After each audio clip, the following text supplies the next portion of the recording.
Hello, CA final students. Welcome back. I am CA Pramod पत्तिपाटी. Hope you all are doing good. और मैं बताऊँ मैं भी अच्छा कर रहा हूँ. आज हम स्टार्ट करने वाले हैं इंडेस 36 that is impairment of asset. हमने इंडेस टू प्रीवियस लेक्चर्स में इंडेस टू कर रहे थे. इंडेस टू अच्छे से डिटेल मैनर में हमने कंप्लीट किया है. उसका रिवीजन लेक्चर रिकॉर्डेड है, उसको यूट्यूब में अपलोड कर दूंगा, वो भी देख लेना. तो फिर इंडेस टू का complete understanding along with the concept questions वगैरह सब कुछ आ जाएगा. देन आज हम स्टार्ट करने वाले इंडेस 36 which is one of the most important chapter. Chapter नहीं, इंडेस, जो करीबन 6 to 8 मार्क्स का क्वेश्चन आ ही सकता है. 6 to 8 मार्क्स का क्वेश्चन आ सकता है. तो ये इसका डिफिकल्टी लेवल बोलूँ तो इजी चैप्टर है सर. मतलब इजी ही बोलूंगा मैं मेरे हिसाब से. बट इजी है, थोड़ा सा हमें कंसेप्चुअल क्लैरिटी चाहिए. कंसेप्चुअल क्लैरिटी और क्वेश्चन का अच्छे से प्रैक्टिस होगा तो फिर बहुत इजी चैप्टर है. चलो शुरू करें. और हर एक चैप्टर में देख रहे थे इंडेक्स 16 में कि इम्पेयरमेंट ऑफ पीपीई, फिर उसके बाद फिर 40 में देखा था इम्पेयरमेंट ऑफ इन्वेस्टमेंट प्रॉपर्टी, फिर इंडेक्स 38 में देखा था इम्पेयरमेंट. वहां पे थोड़ा थोड़ा सा बेसिक अंडरस्टैंडिंग लेके आ रहे थे. आज हम इसको डिटेल में पढ़ेंगे कि क्या है कैसा करना है सब कुछ. तो क्या क्या पढ़नी है सर यहाँ पे. What are we going to study. What are we going to study. सबसे पहले इम्पेयरमेंट ऑफ इंडिविजुअल असेट सीखेंगे. इंडिविजुअल एसेट मतलब क्या है sir. What do mean by individual asset. मानी जैसे पीपीई हमने पढ़ा था. पीपीई में कोई भी एक पर्टिकुलर मशीनरी है और वो मशीनरी अगर क्या होता है इम्पेयर होता है तो उसको कैसा इम्पेयरमेंट रिकग्नाइज करेंगे. अगर इम्पेयरमेंट होने के बाद उसका जो है ना सब्सिक्वेंटली वैल्यू, जो उसका ये वैल्यू है, वैल्यू इन यूज या फिर रिकवरेबल अमाउंट बोलूं मैं. रिकवरेबल अमाउंट अगर अच्छे से मतलब इंप्रूव होता है तो फिर उस केस में इम्पेयरमेंट लॉस को कैसा रिवर्स करेंगे वो भी सीखेंगे यहाँ पे. देन उसके बाद यहाँ पे सीखेंगे हम इम्पेयरमेंट ऑफ सीजीयू. सीजीयू क्या है सर. Cash generating unit. इसका देखेंगे हम डिटेल में क्या करना है कैसे करना है. फिर उसके बाद हम देखेंगे इम्पेयरमेंट ऑफ गुडविल. क्या देखें गुडविल. गुडविल हम इंटेंजिबल एसेट में देखे थे कि इंटेंजिबल एसेट अगर कोई भी बिजनेस एक्विजिशन हो रहा है. बिजनेस एक्विजिशन हो रहा है और बिजनेस एक्विजिशन करने के समय एक गुडविल जनरेट होता है. वो गुडविल जो है ना वो इनफाइनाइट इनडेफिनाइट लाइफ का होता है. इनडेफिनाइट लाइफ के केस में हम क्या करना पड़ेगा, उसको ईयरली क्या करना पड़ेगा, इम्पेयरमेंट करना पड़ेगा. बराबर. उसका भी हम डिटेल में यहाँ पे पढ़ने वाले हैं. और बहुत सारी चीजें इसका डिस्क्लोजर्स देख लेंगे. इसका डिस्क्लोजर्स देख लेंगे. और छोटे मोटे जो reversal of impairment loss. Reversal of impairment loss ये भी आज हम देखेंगे. आज नहीं मतलब ड्यूरिंग दी कोर्स. कुल ये सारी चीजें हम इम्पेयरमेंट ऑफ असेट में पढ़ेंगे. ठीक है सर. चलो स्टार्ट करें. मेन कंटेंट जहां तक समझा, जहां तक कोई डाउट कुछ होना नहीं चाहिए क्योंकि स्टार्ट ही नहीं किया ना. इम्पेयरमेंट मतलब क्या है sir. What you mean by impairment. तुमको बताया था ना, याद है क्या. बोलो इम्पेयरमेंट मतलब क्या है.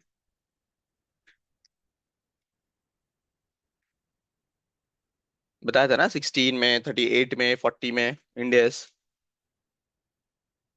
बेसिक डेफिनेशन पूछ रहा हूँ. क्या है ये impairment. Is nothing but reduction in value of asset. Reduction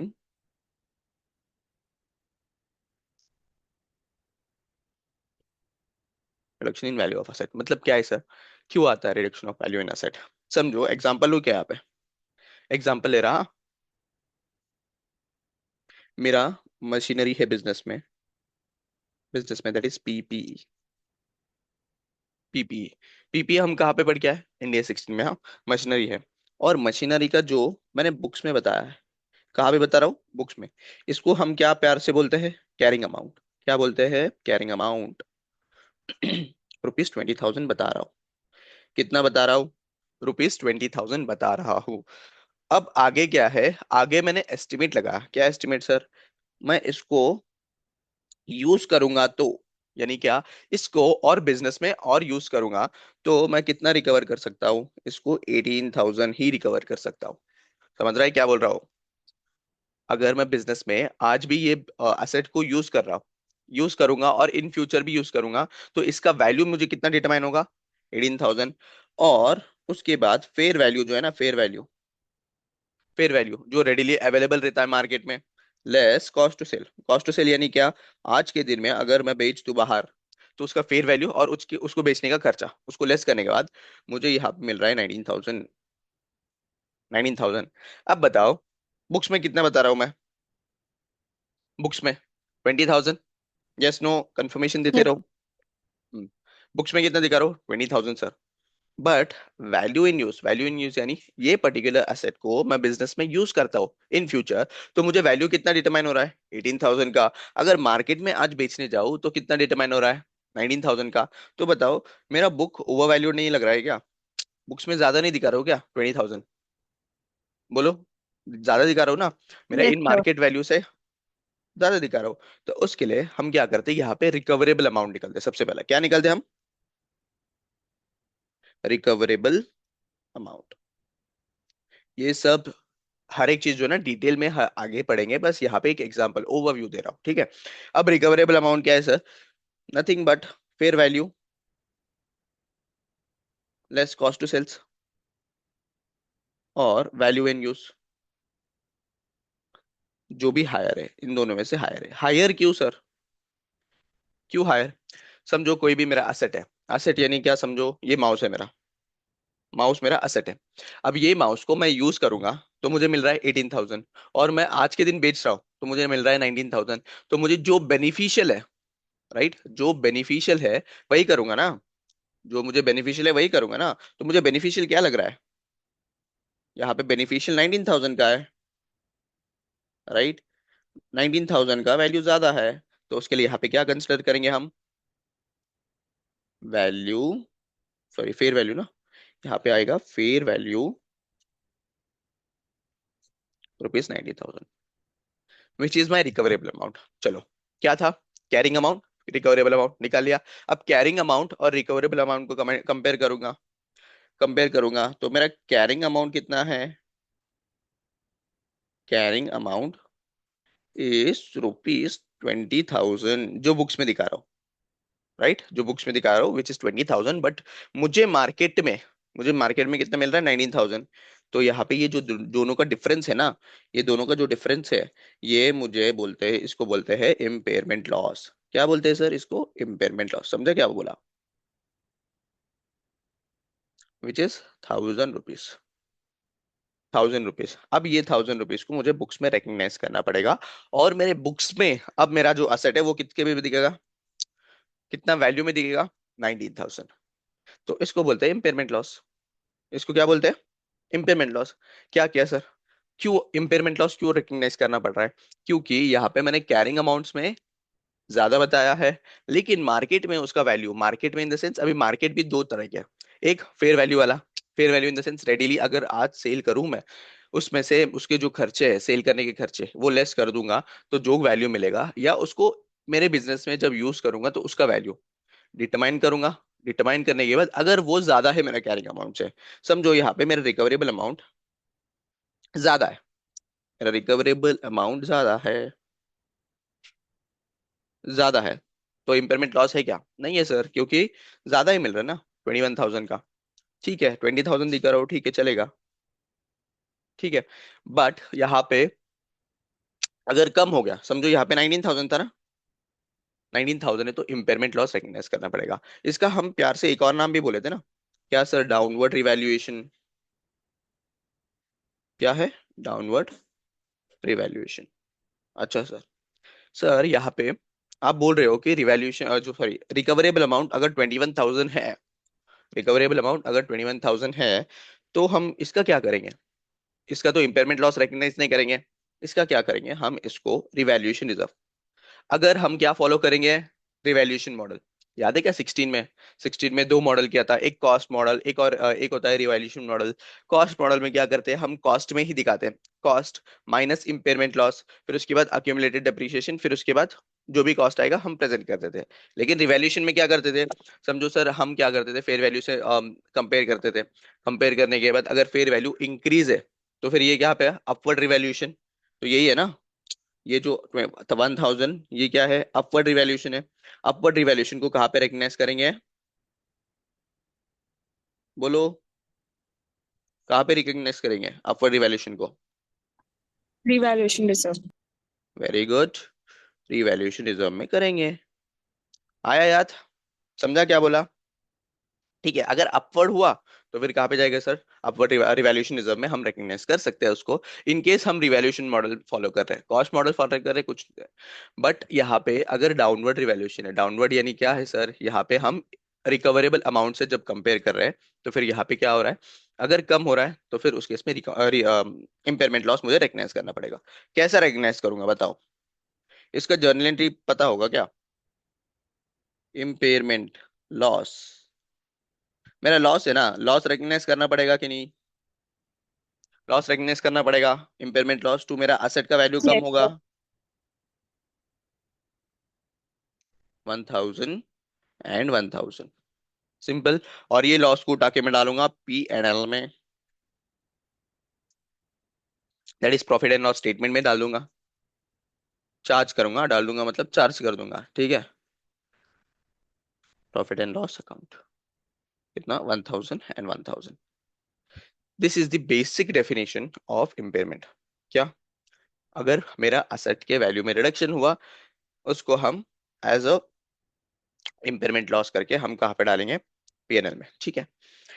आ जाओ, सबसे पहले हम स्टार्ट करने वाले हैं impairment of individual asset. Individual asset यानी बताया था ना, एक पर्टिकुलर मशीनरी हुआ, फिर उसके बाद अगर समझो मेरा इन्वेस्टमेंट प्रॉपर्टी है, तो फिर एक पर्टिकुलर इन्वेस्टमेंट प्रॉपर्टी, इसका जो है ना, जब मैं करूंगा रिवैल्यू मतलब कंपैरिजन फेयर वैल्यू से, बुक वैल्यू से, मुझे fair value less cost to sell या रिकवरेबल अमाउंट, तब जाके इंडिविजुअल एसेट का ये रहेगा impairment. Impairment means reduction in the value of asset. क्या है?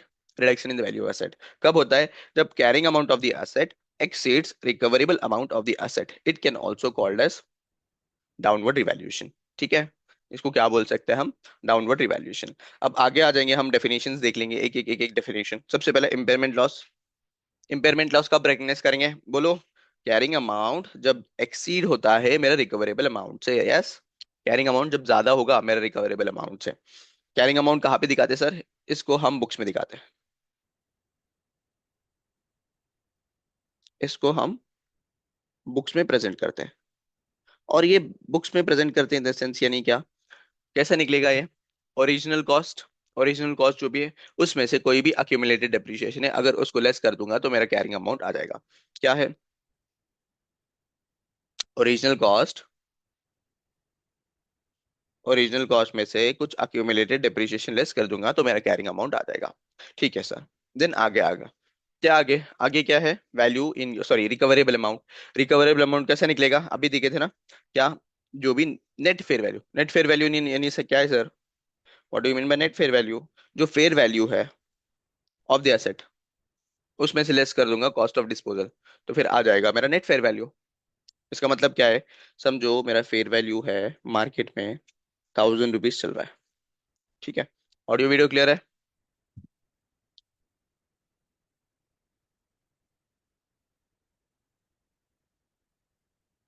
हेलो? Yes, sir. Clear. ठीक है, फेयर वैल्यू मेरा 1000 चल रहा है, बट इसको कॉस्ट टू सेल कितना है? ₹50 है। तो मेरा नेट फेयर वैल्यू कितना आएगा? नेट फेयर वैल्यू कितना आएगा बताओ? 1000 रुपीज को लेस कर दूंगा 550 रुपीज से, तो फिर 950 मेरा नेट फेयर वैल्यू आएगा। इसका सिंपल मीनिंग यही है ना, ठीक है। देन उसके बाद आएगा value in use. Value in use detail में पढ़ेंगे नीचे, बट यहाँ पे बताता हूँ क्या है, एक छोटा जनरल सेंस में कि वैल्यू इन यूज क्या है। समझो मेरे पास असेट है, वो असेट को बिजनेस में आज के दिन में मैं यूज करना चाहता हूँ। क्या करना चाहता हूँ? यूज करना चाहता हूँ। वो असेट से मुझे कैश फ्लो कुछ जनरेट होगा। समझो पीपीई ऊपर जो हमने देखा था यहाँ पे, पीपी, ये जो पीपीई जो है ना, इसको मैं बिजनेस में यूज करूंगा, राइट। ये बिजनेस में यूज करूंगा तो इसका कोई कैश फ्लो आएगा ना, कुछ तो कैश फ्लो आएगा, इसका कैश फ्लो जनरेट होगा, राइट। इसका कैश फ्लो जनरेट होगा तो इसका कैश फ्लो हम क्या करेंगे? अब कैश फ्लो जो है वो ईयरली जनरेट होता रहेगा। फर्स्ट ईयर में होगा, सेकेंड ईयर में होगा, थर्ड ईयर में होगा, फोर्थ ईयर में होगा, फिफ्थ ईयर में होगा, राइट। तो ये जो 5 साल का जो कैश फ्लो है, ठीक है, 5 साल का जो कैश फ्लो है, उसको क्या करूंगा? डिस्काउंट करूंगा आज के दिन में। किस पे करूंगा? डिस्काउंट करूंगा, that is based on PV, present value के बेसिस में डिस्काउंट करूंगा। आज के दिन में जो भी वैल्यू आएगा उसको कंसिडर करूंगा एज अ रिकवरेबल अमाउंट। क्या करूंगा आज के दिन में, उसको as a recoverable amount consider करूंगा। ये चीज समझा? क्या बोला? समझा क्या बोला? क्या? सर जो भी असेट है उसको यूज करना चाह रहा हूँ बिजनेस में। जब यूज करूंगा, वो असेट से मुझे क्या होगा, कैश फ्लो जनरेट होगा। जब वो कैश फ्लो जनरेट होगा, वो ईयरली जनरेट होगा, राइट? एक ही साथ जनरेट नहीं होगा ना, एक ही साथ जनरेट भी हो गया या फिर ईयरली होगा, उसको डिस्काउंट करने पड़ेगा आज के दिन में। आज के दिन में उसका क्या वैल्यू है उसको डिस्काउंट करना पड़ेगा और उसको कंसिडर करना पड़ेगा, ठीक है? ये ठीक है सर। और इसमें मुझे सैल्वेज वैल्यू या स्क्रैप वैल्यू, जो भी है, salvage value, residual value, scrap value, ये भी चीजें मुझे इंक्लूड करके डिस्काउंट करना पड़ेगा। इसको भी इंक्लूड करके डिस्काउंट करना पड़ेगा। तो तब जाके मेरा क्या आएगा, वैल्यू इन यूज आएगा सर। क्या आएगा sir? Value in use. Simple logic है, बराबर? सिंपल लॉजिक है क्या सर? मेरे असेट को क्या करूंगा, मैं यूज करूंगा, यूज से मुझे कैश फ्लो मिलेंगे, कैश फ्लो को डिस्काउंट करके मैं ये वैल्यू इन यूज में यूज करूंगा, मतलब recoverable amount as a recoverable amount use करूंगा। अब यहाँ पे विच एवर इज हायर क्यों लूंगा, ये याद कैसे करे sir? Whichever is higher है, विच एवर इज लोअर है। बस इतना ध्यान में रखो, तुम्हें क्या फायदा हो रहा है। तुम्हें वैल्यू बेचने से फायदा हो रहा है या यूज करने से फायदा हो रहा है? अगर बेचने से हो रहा है तो फेयर वैल्यू, अगर यूज करने से हो रहा है तो फिर क्या है, वैल्यू इन यूज। तो समझो यहाँ पे एग्जांपल लेता हूँ, ये 950 का है, ठीक है? और यहाँ पे मुझे कितना मिल रहा है, 1100। कितना मिल रहा है, 1100। तो बताओ क्या फायदामंद है, what is beneficial to you? बोलो। वैल्यू इन यूज है ना, वैल्यू इन यूज है, which is Yes. Which is generating 1100 का कैश फ्लो, राइट? तो फिर मेरा रिकवरेबल अमाउंट ये कंसिडर करूंगा 1100। बस सिंपल सा इतना ही, which is beneficial to you उसको कंसिडर करेंगे हम। दिस इज ऑल अबाउट क्या, मेरा impairment loss, carrying amount and recoverable amount. और ये जर्नल एंट्रीज देख लो। क्या है सर जर्नल एंट्रीज? हम जब इम्पेयरमेंट लॉस को रिकग्नाइज करेंगे बुक्स में, तो वो रिकग्निशन कैसे करेंगे? Through journal entries. तो सबसे पहला, मेरा जो इम्पेयरमेंट लॉस है, इम्पेयरमेंट लॉस है उसको रिकग्नाइज करना पड़ेगा। इम्पेयरमेंट लॉस मेरा क्या है यहाँ पे? बोलो कौन सा अकाउंट में आता है, डेबिट क्यों कर रहे हैं इसको? लॉजिक बताओ।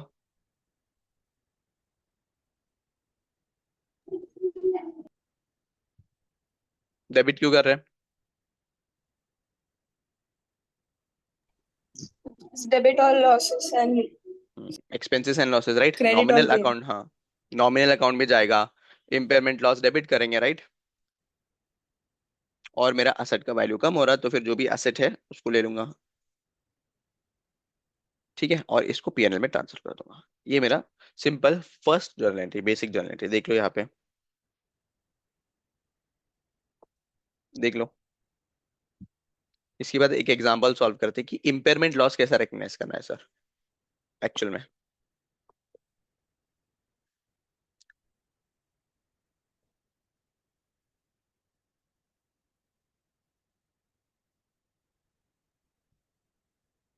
डन। हम्म चलो। अब जब हम Yes. Recognise, impairment loss recognise कर लेंगे, ठीक है? इम्पेयरमेंट लॉस रिकग्नाइज करेंगे तो हम रिवाइज्ड कैरिंग अमाउंट आएगा मेरा।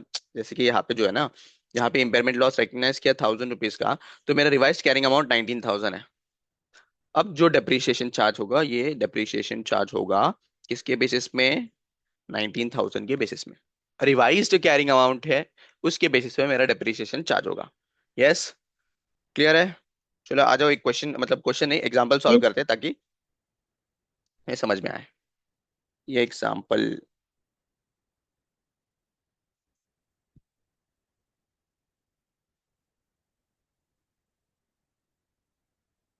कैरिंग अमाउंट इज ₹20,000, बुक्स में कितना दिखा रहा है?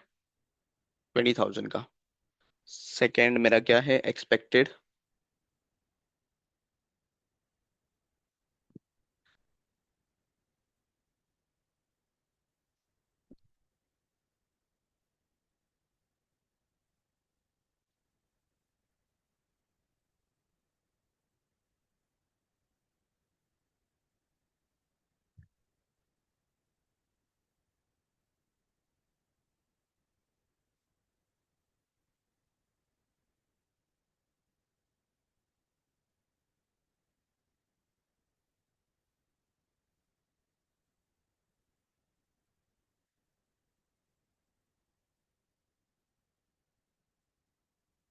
चलो impairment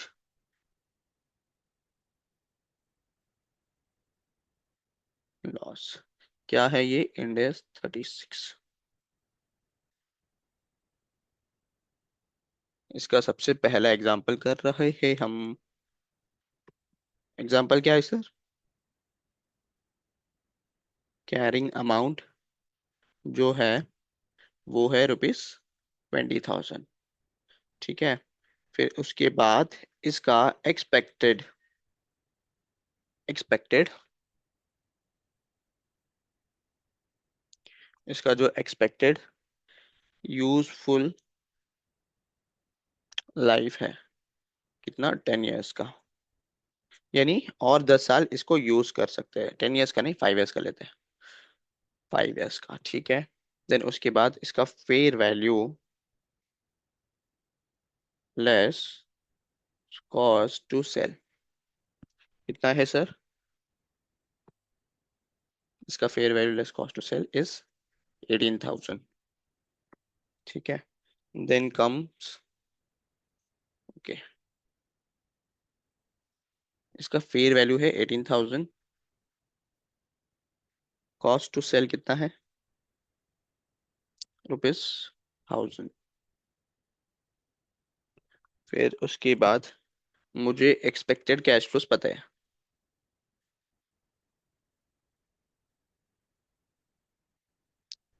first year, second year, third year, fourth year, fifth year and sixth year. First year में 5,000,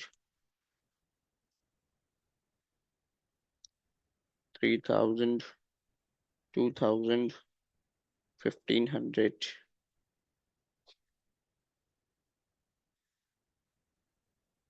एंड 1,500। और इसका सैलवेज वैल्यू इज ₹500।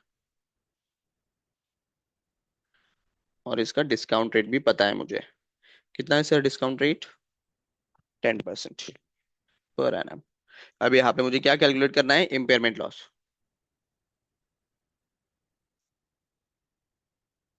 अभी तक हमने क्या क्या पढ़ा है उसके बेसिस में हमें क्या करना है, इम्पेयरमेंट लॉस रिकग्नाइज करना है, मतलब कंप्यूट करना है कितना आएगा क्या आएगा। ओके, इस एग्जाम्पल देख लो एक बार। मेरा कैरिंग अमाउंट कितना है, 20,000। एक्सपेक्टेड लाइफ, यूजफुल लाइफ है 5 ईयर्स का। फेयर वैल्यू कितना है, 18,000 है। फिर उसके बाद कॉस्ट टू सेल कितना है, 1,000 है। एक्सपेक्टेड कैश फ्लोज दिया है मुझे, सैलवेज वैल्यू भी दिया है, डिस्काउंट रेट भी दिया है। कर सकता हूँ क्या? Yes. हम्म। सबसे पहला आएगा रिकवरेबल अमाउंट, सबसे पहले कैलकुलेट करेंगे।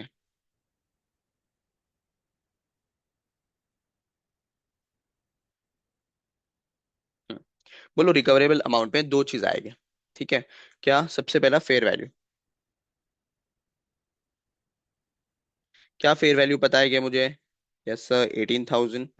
ठीक है। बट यहाँ पे फेयर वैल्यू यूज करते हैं क्या? नहीं, यहाँ पे यूज करते हैं fair value less cost to sell. मुझे कॉस्ट टू सेल पता है।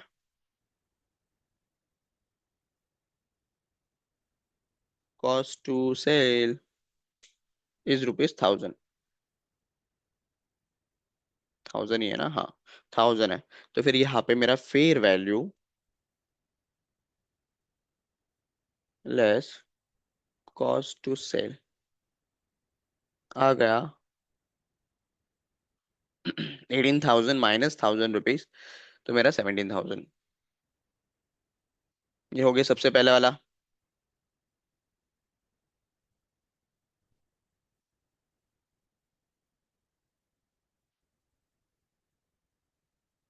ठीक है। सेकंड क्या? वैल्यू इन यूज निकालूंगा। वैल्यू इन यूज के लिए मुझे क्या क्या चाहिए? मुझे कैश फ्लोज चाहिए होंगे सर। तो कैश फ्लोज पता है क्या मुझे? यस सर, पता है, ईयर 1, 2, 3, 4 एंड 5। ठीक है। कैश फ्लोज क्या है? कैश फ्लोज क्या है? 5,000, 3,000, 2,000। 5,000, 3,000, 2,000, 1500 एंड 1500, और यहाँ पे सैल्वेज वैल्यू भी हम इंक्लूड करेंगे। कितना? 500। डिस्काउंट रेट कितना है? Discount at the rate of 10%। 10%. 10% का पता है क्या क्या है? डायरेक्टली लिख रहा हूँ, 909 826 751 683 621 एंड 621। ये कैसे कैलकुलेट किया? पता है ना डिस्काउंटिंग फैक्टर कैलकुलेट करना, 1/1 या Yes, फिर sir. 1.1। ठीक है, पता होगा, फाइनल में हो ना? देन डिस्काउंटेड कैश फ्लो निकालेंगे। बताओ डिस्काउंटेड कैश फ्लो कितना आएगा?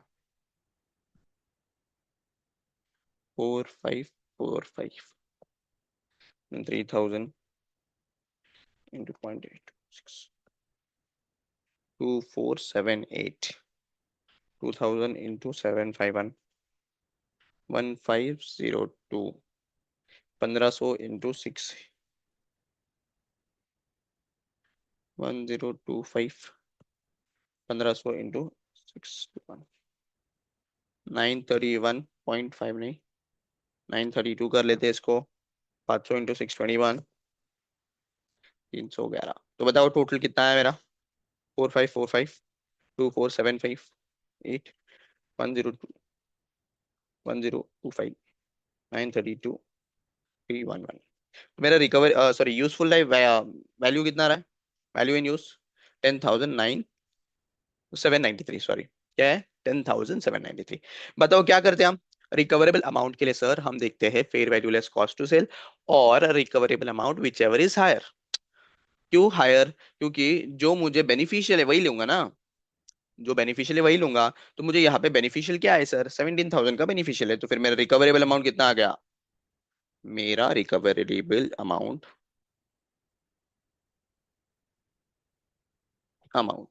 रिकवरेबल अमाउंट में क्या करते हैं हम?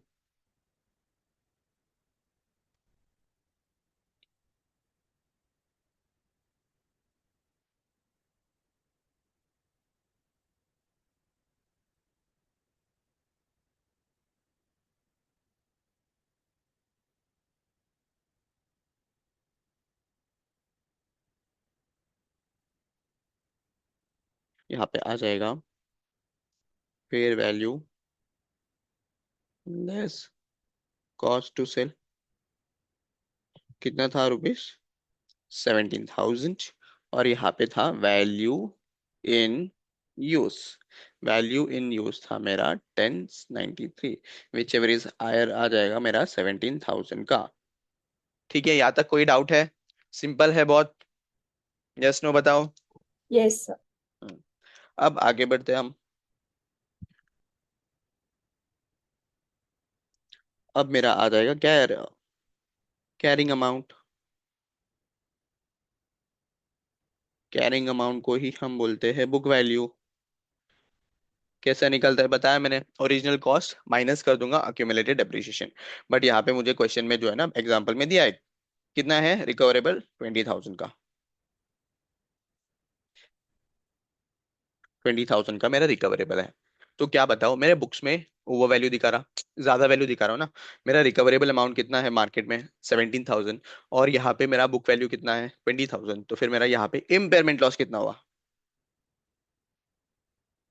इम्पेयरमेंट लॉस कितना हुआ बोलो? 20,000 में से मैं लेस कर दूंगा 17,000, तो यहाँ पे मेरा इम्पेयरमेंट लॉस आएगा 3,000 का। 17. यस नो समझा? इजी। Yes. Yes. बस इसका जर्नलिटी देख लेते हैं, और ये फिक्स कर लो दिमाग में ऐसा, इम्पेयरमेंट बोला तो कैसा कैलकुलेट करना है पता होना चाहिए, और उसका मीनिंग पता होना चाहिए क्या है कैसा है। इम्पेयरमेंट लॉस 3,000 टू मेरा जो भी पीपी ही है, एसेट है 3,000। ठीक है, बीइंग इम्पेयरमेंट लॉस रिकग्नाइज्ड। ठीक है, ये होगा मेरा फर्स्ट। सेकंड क्या होगा सर मेरा? Profit and loss account debit to impairment loss.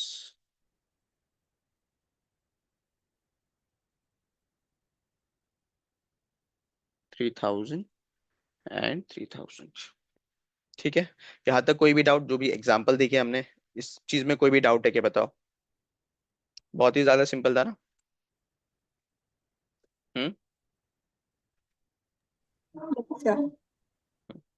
चलो, होप सो यूट्यूब में जो भी देख रहे हैं उनको भी समझ में आया हो। अगर समझ आया तो सब्सक्राइब कर लेना।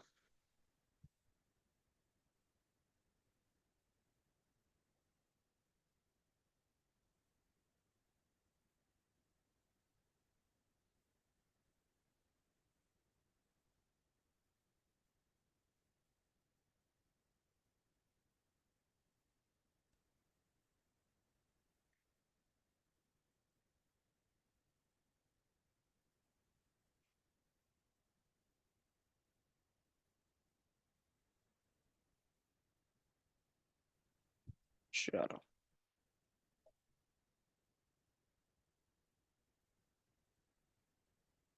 Just a minute, PDF load हो रहा है।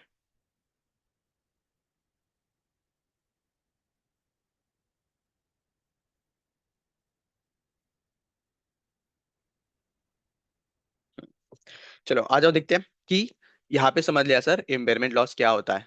ठीक है। और उसके बाद उसको कैसे कंप्यूट करना है इन जनरल सेंस। ठीक है। इसका आगे जो है ना डिप्रिशिएशन वाला कंपोनेंट आएगा, फिर उसके बाद गुडविल वाला कंपोनेंट आएगा, सब आएगा। बट ये इन जनरल क्वेश्चन जो अगर आ गया तो कैसे सॉल्व करना है वो भी देख लिया। अब बताओ कि यहाँ पे स्कोप में यानी इंड एस 36 में क्या क्या कवर्ड है, क्या क्या कवर्ड नहीं है, यानी क्या कौन से असेट के ऊपर इम्पेयरमेंट लॉस का जो ये इंडेक्स है वो लगेगा, और बाकी का जो कौन से एसेट है जो स्पेसिफिक इंडेक्स में देखेंगे हम। तो सबसे पहला, हमने किस किस में ऑलरेडी देख चुके हैं इम्पेयरमेंट लॉस का। एक इंडेक्स 40 जो इन्वेस्टमेंट प्रॉपर्टी था, राइट। सेकेंड मेरा इंडेक्स 16 जो मेरा पीपीई था। थर्ड मेरा इंटेंजिबल एसेट। ठीक है। इंटेंजिबल एसेट, ये तीनों इंडेक्स के ऊपर, ये तीनों इंडेक्स के ऊपर लगेगा इम्पेयरमेंट, यानी क्या? 16, 40 एंड 38। इंडेक्स नहीं बोलूं, एसेट बोल दूं। एसेट यानी क्या? Investment property, property plant and equipment and intangible asset, ये तीनों के ऊपर इंडेक्स 36 लगेगा, दैट इज इम्पेयरमेंट का। बट किसके ऊपर अप्लीकेबल नहीं होगा सर? किसके ऊपर अप्लीकेबल नहीं होगा, यहाँ पे लिस्ट दिया है। तो सिंपली अगर मैं बोलूं, इम्पेयरमेंट इज समथिंग जहाँ पे हम नॉन, यानी जो करंट एसेट है उसके ऊपर नहीं लगाते, नॉन करंट एसेट के ऊपर लगाते, सिंपली किसके ऊपर? Non current asset. बट यहाँ पे अगर non current asset held for sale है, क्या है? Non current asset held for sale है, तो इंडेक्स 105 में उसका स्पेसिफिक प्रोसीजर है सर। स्पेसिफिक प्रोसीजर है इंडेक्स 105 में हेल्ड फॉर सेल के लिए। तो फिर वहां पे देखेंगे उसका। तो 105, 105 वाला तो यहाँ पे आएगा नहीं। Then mineral oils ores and gases, ये कोई भी इंडेक्स में कवर नहीं है, इसका स्पेसिफिक इंडेक्स है 106। ठीक है।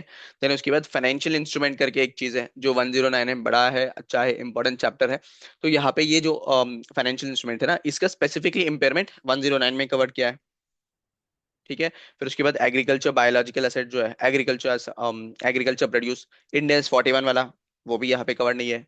इंडेक्स 12 का स्पेसिफिक यानी क्या? डेफर्ड टैक्सेस जो है ना, उसका स्पेसिफिक एक इंडेक्स है जहाँ पे इंडेक्स 12 में हम देखेंगे कि इनकम टैक्सेस को कैसे करना है, वो भी यहाँ पे कवर नहीं है। ठीक है। एम्प्लॉय बेनिफिट एक्सपेंसेस जो है, उसमें कोई रिटायरमेंट आता, investment held for retirement of employee benefit expenses, इसमें क्या क्या आएगा सर? ग्रेचुटी वगैरह सब कुछ आएगा, इंडेक्स 12 में और 19 में देखेंगे। फिर ये भी कवर नहीं होगा इसमें। ठीक है। फिर उसके बाद कंस्ट्रक्शन कॉन्ट्रैक्ट 115 में देखेंगे सर, और इन्वेंट्रीज इंडेक्स 2 में देखेंगे। तो कौन से ऐसे कवर नहीं है? तो इतना याद रखो, fixed assets, fixed assets long term use के लिए है, उसके ऊपर इंडेक्स लगेगा। तो यहाँ पे टेंजिबल एसेट दैट इज 16, फिर उसके बाद इनटेंजिबल एसेट 38, और इन्वेस्टमेंट प्रॉपर्टी इंडेक्स 40, ये इसके ऊपर इंडेक्स 38 36 लगेगा। But otherwise, otherwise then this, जो इन्वेंट्री है, अगर समझो सर मेरा इन्वेंट्री यहाँ पे समझ रहा है, लग रहा है मेरा माउस का इन्वेंट्री है, और माउस का इन्वेंट्री है सर। माउस को ऑलरेडी हम कंप्यूट करते हैं ना, कॉस्ट और NRV which ever is lower, यही करते हैं ना, कॉस्ट और NRV which ever is lower, तो उसके ऊपर इंपेयरमेंट क्या करना? तो फिर उसके लिए वो इंडेस 2 में देख लिया हमने, कॉस्ट और एनआरवी के बेसिस पे हम कंप्यूट करते हैं। कंस्ट्रक्शन वाला इंडेस 115 के हिसाब से हम कंप्यूट करेंगे। ठीक है। फिर उसके बाद employee investment held for retirement of employees, ये इंडेस 12 में जो है ना, इसमें क्या आता है, एक्चुरियल बेनिफिट वगैरह सब कुछ हम कंप्यूट करना, मतलब एक्चुरियल का कंसेप्ट इन्वॉल्व है यहाँ पे। और उसके बाद एम्प्लॉय बेनिफिट्स में short term benefit, long term benefit, सारी चीजें इंडेस 19 में। तो फिर इसका कोई भी एम्प्लॉयज का यहाँ पे इंडेस 36 में नहीं आएगा। डेफर्ड टैक्सेस का अलगली देखेंगे। फिर उसके बाद इंस्ट्रूमेंट, फाइनेंशियल इंस्ट्रूमेंट जो है ना, वो 109 में देखेंगे। Non current asset held for sale, ये इंपॉर्टेंट है, क्यों सर? क्योंकि ये मोटा मोटा दोनों इम्पेयरमेंट और 105 जो है ना, इन लाइन चलता है। तो यहाँ पे कंफ्यूजन बहुत ज्यादा होता है, तो उसके लिए सिर्फ ये ध्यान पे रखो, कोई भी असेट है जो हेल्ड फॉर सेल है, क्या है, हेल्ड फॉर सेल, और वो भी non current asset, non current asset है, हेल्ड फॉर सेल है, तो फिर इस केस में इसको कवर करेंगे हम कहाँ पर, 105 में। ठीक है। अदरवाइज अगर कोई भी एसेट है जो इम्पेयरमेंट करना है, तो उसको इंडेक्स 36 में देखेंगे। मिनरल ओर्स, गैसेस वगैरह जो है ना, 106 में देखेंगे। ये एक लिस्ट है, देख लो एक बार, अगर पूछ लिया तो एमसीक्यू में आ सकता है, देख लो एक बार।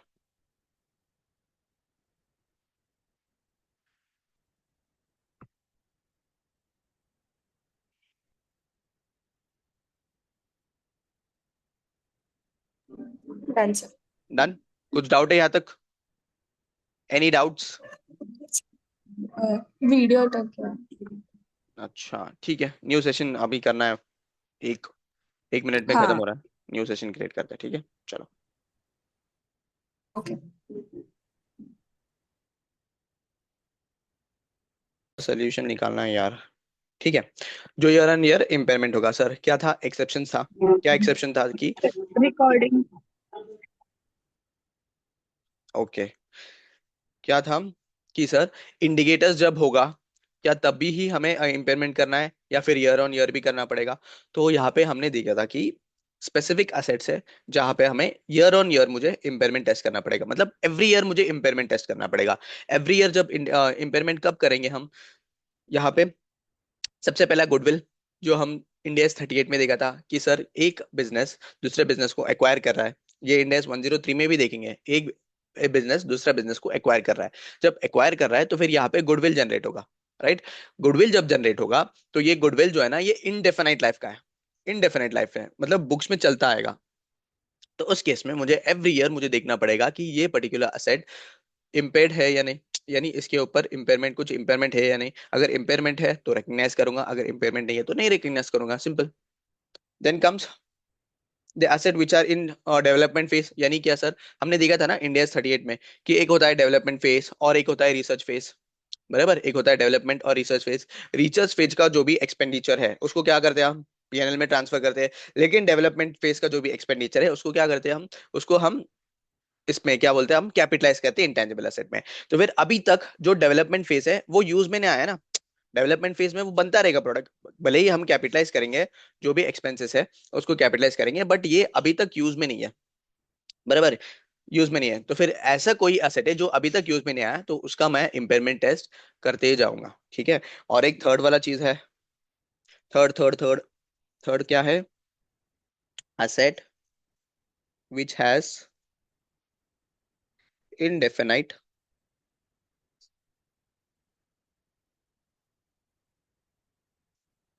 indefinite life।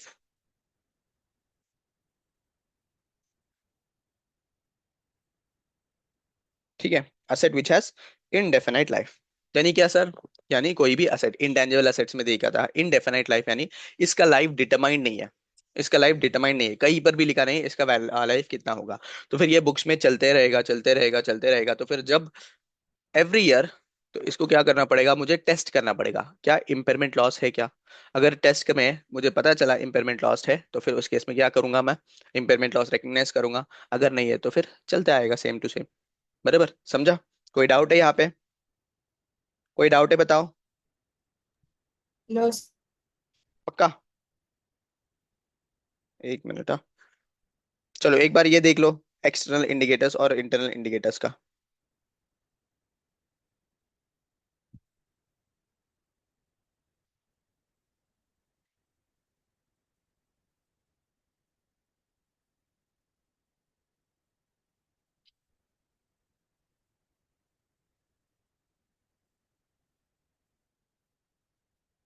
अरे बाप रे, बहुत ज्यादा लाइट हो गया।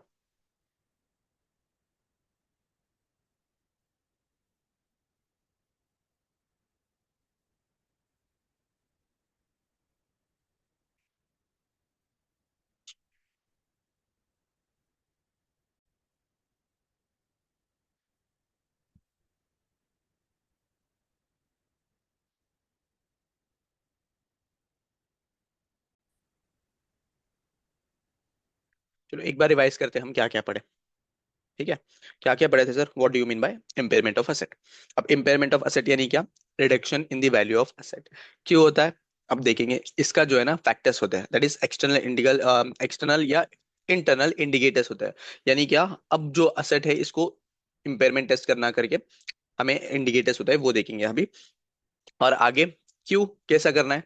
जब मेरे बुक्स में ज्यादा दिख रहा है, देन रिकवरेबल अमाउंट। अब रिकवरेबल अमाउंट क्या है सर? नेट फेयर वैल्यू और value in use whichever is higher. अगर वो रिकवरेबल अमाउंट कम है मेरा बुक वैल्यू से, तो फिर जो भी डिफरेंस है वो मेरा इम्पेयरमेंट लॉस होगा। इम्पेयरमेंट लॉस रिकग्नाइज करने के लिए जर्नल एंट्री देखा था हमने। ठीक है, और उसके बाद डिक्लाइन होने के बाद जो भी इम्पेयरमेंट लॉस है उसको रिकग्नाइज करने के बाद हम क्या करेंगे, उसके ऊपर रिवाइज्ड डिप्रिसिएशन कंप्यूट करेंगे based on revised carrying value. ठीक है, future depreciation will decline due to reduction in the value of asset. यानी क्या, कि समझो पहले मेरे जो बुक वैल्यू है उसके बेसिस में कंप्यूट कर रहे थे ना डिप्रिसिएशन, अभी क्या है, जो रिड्यूस्ड वैल्यू है, जो मेरा इम्पेयरमेंट लॉस रिकग्नाइज करने के बाद वाला वैल्यू है उसके ऊपर मैं डिप्रिसिएशन चार्ज करूंगा।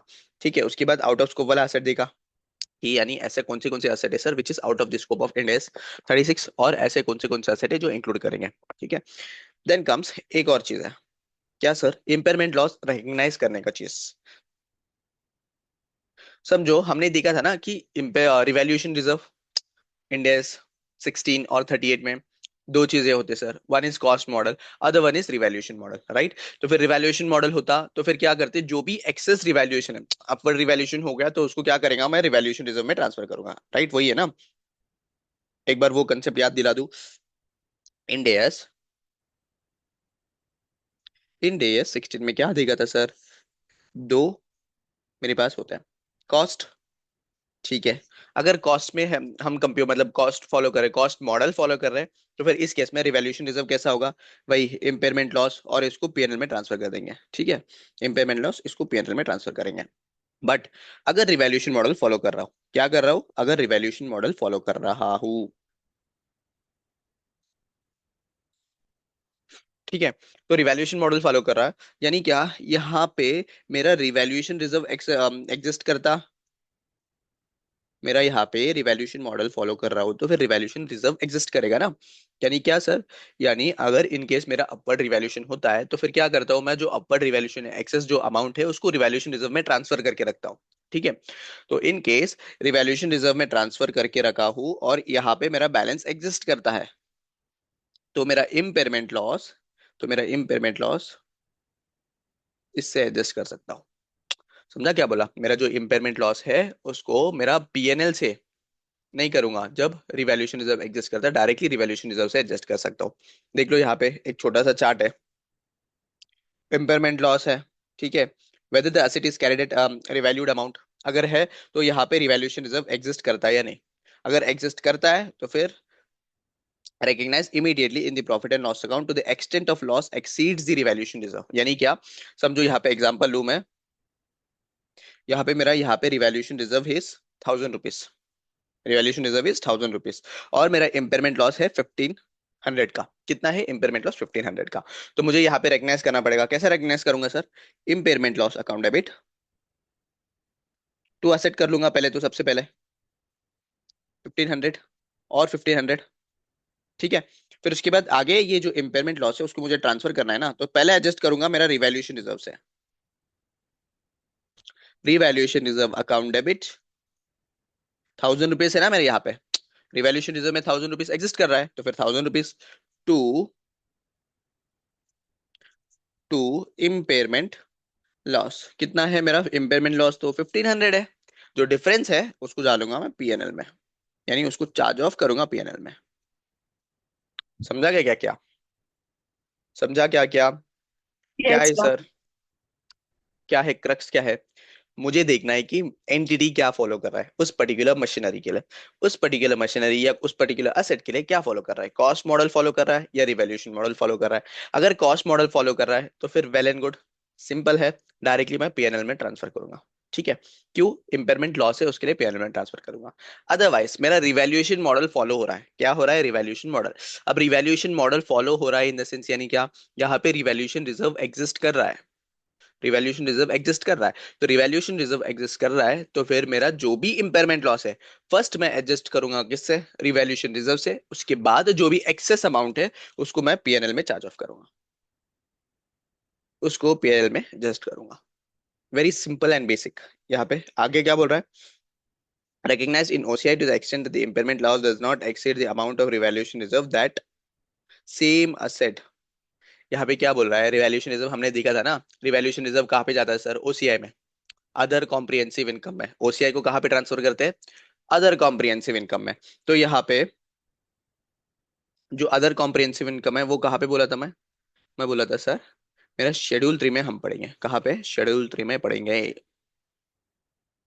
शेड्यूल 3 में डिटेल में पढ़ेंगे कि ओसीआई में क्या करेंगे, कैसे करेंगे, सब कुछ। बट अभी के लिए याद रखो कि मेरा इम्पेयरमेंट लॉस जो है पहले मैं रिवैल्यूएशन रिजर्व से एडजस्ट करूंगा, बचेला पीएनएल में ट्रांसफर करूंगा। ठीक है, इजी। कोई डाउट है यहाँ पे बताओ, कोई डाउट है क्या। No sir. हम्म, चलो अब आगे बढ़ते हैं। आगे क्या देखेंगे सर, हाँ सर यहाँ पे एग्जांपल लिए थे ना हमने, एग्जाम्पल ये थे सर कि मेरे बुक्स में 20,000 है, मेरा वैल्यू इन यूज 18,000 आ गया, मेरा जो फेयर वैल्यू है टू 19,000 आ गया। ये 18,000 और 19,000 क्यों आ सकता है, what is the reason behind this. मेरा बुक वैल्यू में जितना बता रहा है मैं बेसिकली वही होगा ना, मार्केट पे भी वही होना चाहिए, बट ये क्यों कम है, क्यों कम है।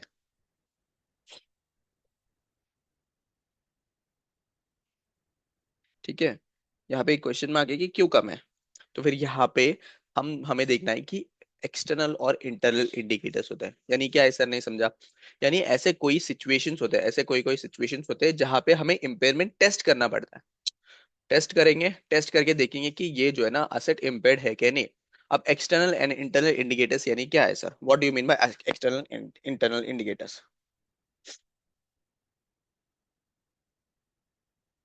ठीक है, इंडिकेटर्स है विच सजेस्ट कि जो भी एंटिटी है वो पर्टिकुलर एसेट को इम्पेयर करना चाहिए।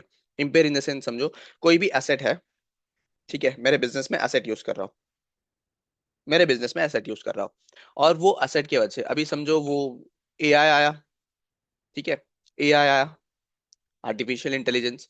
तो मैंने कोई पर्टिकुलर इंटरनेट यूज कर रहा था पहले, पहले तो मुझे गूगल में सर्च करना पड़ रहा था, एग्जाम्पल दे रहा हुआ, एग्जाम्पल दे रहा हूँ, गूगल में सर्च करना पड़ रहा था। अब क्या है, अगर मैं क्वेश्चन एआई को पूछता हूँ तो तुरंत आंसर देता है, डायरेक्ट आंसर मिलता है। ये क्या है, टेक्नोलॉजिकल एडवांसमेंट है, राइट, टेक्नोलॉजिकल एडवांसमेंट पे।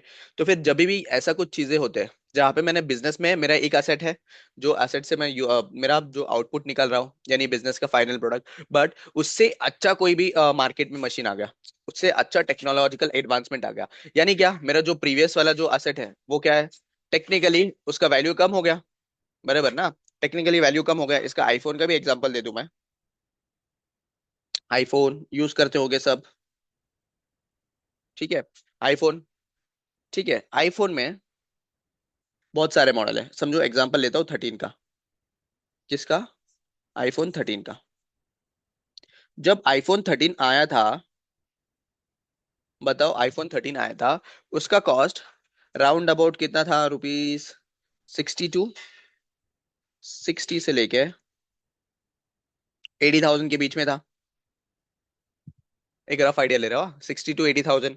बट अभी बताओ, यहाँ पे मैंने आईफोन 14 और 15 लॉन्च हो गया, क्या लॉन्च हो गया, 14 एंड 15। तो बताओ, टेक्निकली ये ज्यादा एडवांस्ड प्रोडक्ट है इससे, 13 से, बराबर ना, टेक्निकली ज्यादा एडवांस्ड है। इसमें कुछ एडिशनल फीचर्स हो गए 14 15 में, फिर उसके बाद अभी आईफोन 16 भी आ गया है। तो फिर इसके बेसिस में यहाँ पे इसका वैल्यू कितना होगा, इसका वैल्यू रहेगा 1 लाख के आसपास, बराबर। तो सोचो जो 13 था वो 60 to 80,000 था, अभी कितना बिकेगा, अभी मार्केट में 42,000 का आ रहा है। मैंने अभी देखा था अमेजोन में सेल चल रहा था ना, 42,000 में आईफोन 13 मिल रहा था, 42,000 या 48,000 में। तो बोलो क्या ये आईफोन 13 टेक्निकली इम्पेयर हो गया ना?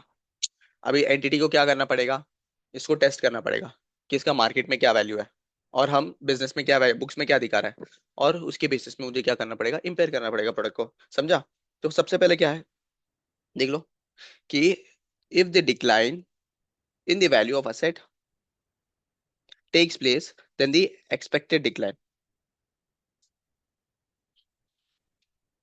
एक मिनट, इसमें कुछ तो, it may be due to change in technological advancement of the asset. समझा क्या एग्जांपल? एक और एग्जांपल दूं क्या? समझा? एग्जांपल बताओ। एक्टिवा का एग्जांपल लेते हैं। ये हाँ, एक्टिवा। अब एक्टिवा हर साल जो है ना 5G लॉन्च कर रहा है, 6G लॉन्च कर रहा है, अभी 7G लॉन्च किया है कि नहीं पता नहीं मुझे, बट 5G बहुत दिन चला। राइट, मार्केट में 5G बहुत दिन चला। अब ये जो है ना 6G नया मॉडल है। जब न्यू मॉडल आया तो यहाँ पे 6G में जो है ना बहुत ज्यादा फीचर्स होंगे। ज्यादा फीचर्स इन द सेंस, यहाँ पे सर स्टार्टर चेंज हो गया, जो गाड़ी का स्टार्टर है। फिर उसके बाद मेरा पेट्रोल का जो है ना, पेट्रोल का वो चेंज हो गया। पेट्रोल का जो ये प्लेस जो है ना, पहले डिक्की में होता था, अभी पीछे साइड लगा है। तो ये टेक्नोलॉजिकल एडवांसमेंट है। तब 6G लॉन्च हो गया, तो ये 5G का जो वैल्यू है, 5G का वैल्यू मार्केट में गिर गया होगा। Yes no? तो फिर जब ये ऐसा कोई चीजें आता है तो फिर मुझे यहाँ पे टेस्ट करना पड़ेगा, एंटिटी को क्या करना पड़ेगा, इम्पेयरमेंट का टेस्ट करना पड़ेगा। ये एक इंडिकेटर फॉर इम्पेयरमेंट है। ठीक है? समझा? कोई डाउट है इसमें? नो सर, समझ गया। हम्म, चलो आगे बढ़ते हैं। आगे क्या है सर? जो हम कैश फ्लोस निकलते, याद है? Cash flow value in use के लिए हम कैश फ्लोस निकलते हैं, उसके लिए डिस्काउंट रेट यूज करते हैं हम। नॉर्मली हमने सोच के रखा था डिस्काउंट रेट है सर 8% के हिसाब से। ठीक है, 8% के हिसाब से हमने डिस्काउंट रेट पकड़ के चला था कि 8% के हिसाब से। बट यहाँ पे आज के दिन में मार्केट में इसका जो है ना डिस्काउंट रेट 10 बन गया। यानी मार्केट रेट इंक्रीज हो गया। जितना ज्यादा डिस्काउंट रेट इंक्रीज है उतना कम मेरा कैश फ्लो। बराबर है ना? कभी कैलकुलेट करके देखो कि जितना ज्यादा मेरा डिस्काउंट रेट होता है उससे कम मेरा कैश फ्लो रहता है। बराबर? अगर समझो 10 है, 10 में मुझे कितना मिल रहा है, 10,000 का कैश फ्लो मिल रहा है। अगर ये बढ़ गया 12 को तो ये आ जाएगा 8,000 का कैश फ्लो। यानी ये भी एक इंडिकेटर है कि अगर मार्केट में जो डिस्काउंट रेट है अगर वो इंक्रीज हो गया, वो बढ़ गया, तो फिर मेरा असेट इम्पेयर हो सकता है। ये भी एक इंडिकेटर है, this is an external indicator. Right? समझा क्या बोला? मार्केट इंटरेस्ट रेट में, अगर मार्केट रेट ऑफ इंटरेस्ट में अगर इंक्रीज आया, मतलब बढ़ गया मार्केट रेट ऑफ इंटरेस्ट, तो फिर ये पे यहाँ पे क्या हो रहा है, मेरा कैश फ्लोज जो है वो कम हो जाते हैं। तो ये एक एक्सटर्नल इंडिकेटर है। देन कोई भी ऐसा चीज है जो मेरे एनवायरमेंटल चेंजेस की वजह से आ रहा है।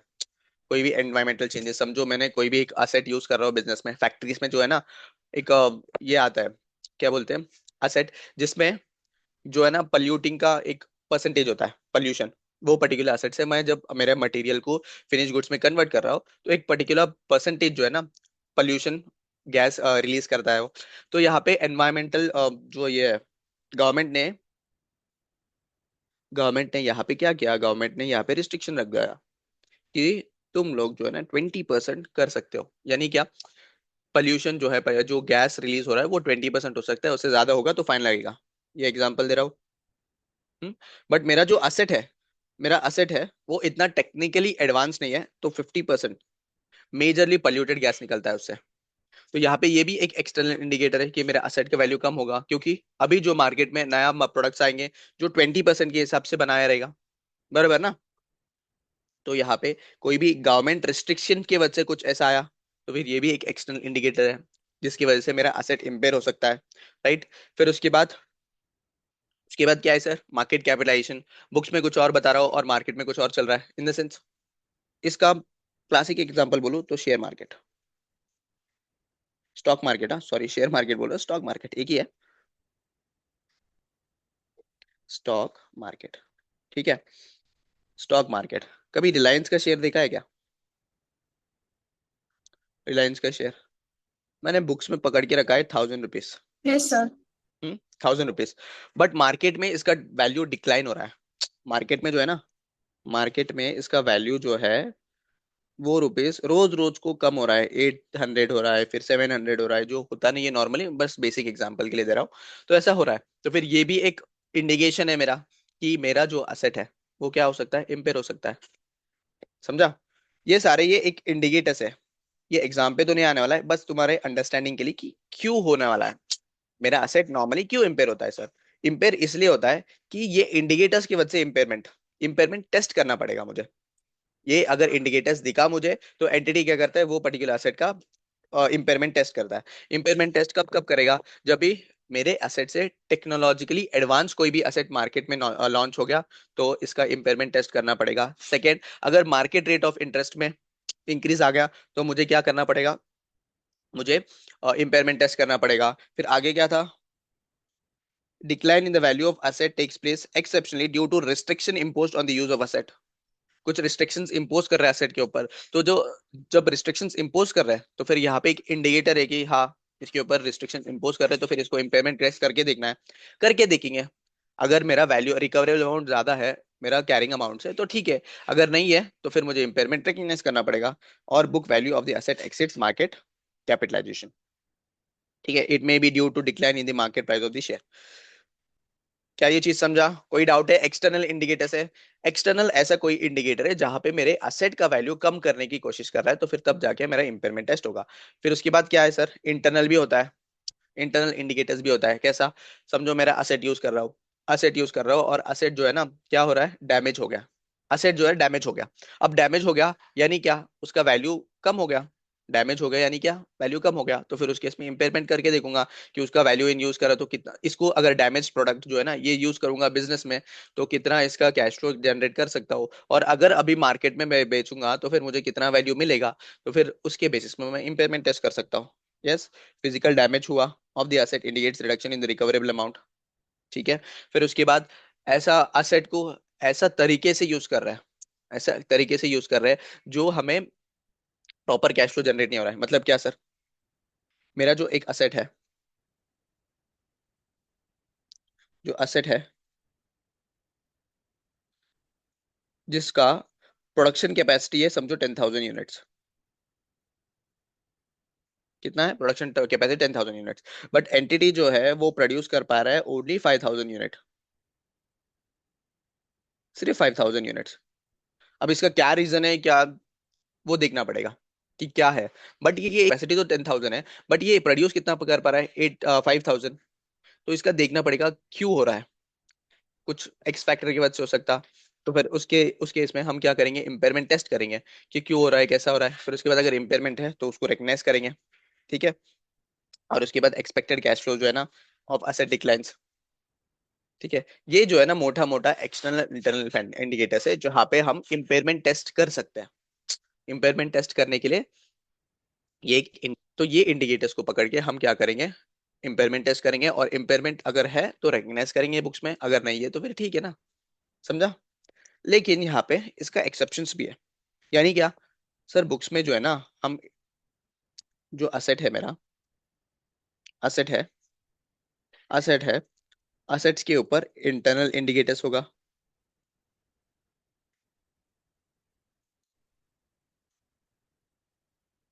और एक्सटर्नल इंडिकेटर्स होगा।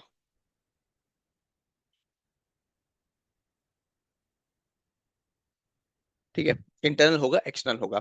अब यहाँ पे सर क्या ये जब भी इंडिकेटर्स होगा, यानी जब ऐसा कोई सिचुएशन होगा जैसा मार्केट में एडवांस प्रोडक्ट लॉन्च होगा या मार्केट रेट इंटरेस्ट इंक्रीज हो गया, क्या तब भी ही इम्पेयरमेंट टेस्ट करेंगे या फिर ईयर ऑन ईयर भी इम्पेयरमेंट टेस्ट करेंगे? तो यहाँ पे ऐसे कोई असेट्स है, ऐसे कुछ कुछ असेट्स है, कुछ कुछ असेट्स है जिसमें हमें ईयर ऑन ईयर मुझे क्या करना पड़ेगा, इम्पेयरमेंट टेस्ट। कुछ याद आ रहा है क्या? हर साल मुझे इम्पेयरमेंट टेस्ट करना पड़ेगा, हमने पढ़ के आई है। याद आ रहा है कुछ? Yes, यानी sir. क्या, एवरी ईयर जो है ना, एवरी ईयर मुझे इम्पेयरमेंट करना पड़ेगा। कौन सा है सर? हमने बिजनेस इंटेंजिबल एसेट इंडिया 38 में, बिजनेस कॉम्बिनेशन, बिजनेस कॉम्बिनेशन में हम किसी का असेट्स हम एक्वायर करेंगे, तो एक्विजिशन के during, during acquisition goodwill generate होता है, राइट? गुडविल जनरेट होता है। वो गुडविल क्या होता है, goodwill has an indefinite life. यहाँ पे इनडेफिनाइट यानी क्या, इनफाइनाइट नहीं है, वो बताया था क्या। सिर्फ इसका वैल्यू जो लाइफ है वो डिफाइन नहीं है। तो उसके लिए जब इनडेफिनाइट लाइफ है तो फिर उस केस में क्या करेंगे, हम year on year impairment test करेंगे और देखेंगे कि क्या ये असेट इम्पेयर हो रहा है क्या। अगर इम्पेयर हो रहा है तो उसको रिकग्नाइज करेंगे। ठीक है, first thing is good well. Second, second क्या है sir, the asset which is in development stage.